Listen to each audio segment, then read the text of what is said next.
ตาក្នុងខ្លួនអូនមានអារម្មណ៍ថាបានធូរខ្លះទេមិនអីទេបងបន្តិចទៀតធូរហើយថ្ងៃស្អែកបងនឹងចេញទៅរកគ្រូពេទ្យមកព្យាបាលអូនឲ្យទាល់តែជា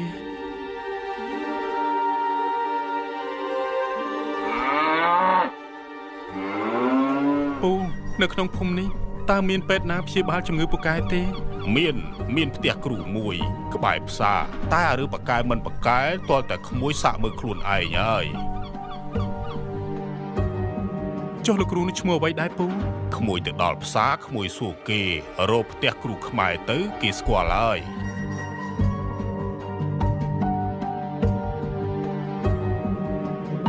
ជំរាបសួរតើនេះជាផ្ទះគ្រូខ្មែរមែនទេនឹងហើយអានាងឲ្យចុះមានការអីខ្ញុំចង់អញ្ជើញលោកគ្រូទៅជួយព្យាបាលប្រពន្ធខ្ញុំនាងឈឺយូរហើយមិនមានការថយអ្វីសោះហើយថ្មីនេះក្អកខ្លាំងរហូតចេញឈាមតាមអាការៈដែលក្មួយនិយាយមកនេះជំងឺប្រពន្ធឯងធ្ងន់ធ្ងរណាស់សមត្ថភាពខ្ញុំគឺមិនទាន់អាចរកថ្នាំព្យាបាលអាការៈប្រពន្ធឯងបានទេ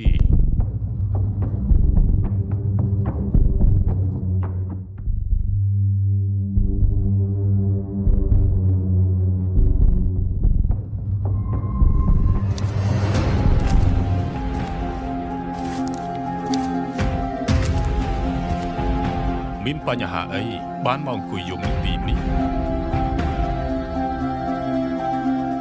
បានខ្ញុំមានទុក្ខធំណាស់ប្រពន្ធខ្ញុំនៅឯផ្ទះកំពុងតែដេកឈឺធ្ងន់ហើយខ្ញុំបានមករកគ្រូដែលគេល្បី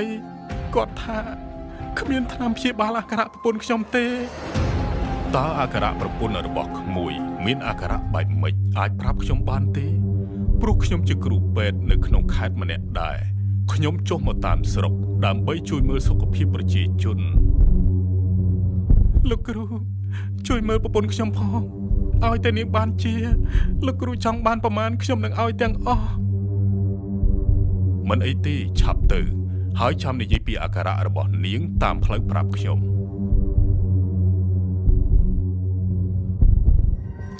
ក្រឡេកទៅលោកពិសិដ្ឋវិបុលតែងតែព្យាយាមដើរតាមលក្ខណៈជារៀងរាល់ថ្ងៃឲ្យតែលឺអ្នកណាថាបានឃើញលក្ខណៈនៅឯណាលោកពិសិដ្ឋតែងតែទៅតាមរកកន្លែងនោះរហូតបានរកលក្ខណៈឃើញកំពុងដេកឈឺនៅលើគ្រែតែម្នាក់ឯងលក្ខណៈកូនហេតុអីក៏កូនធ្វើជាបែបនេះ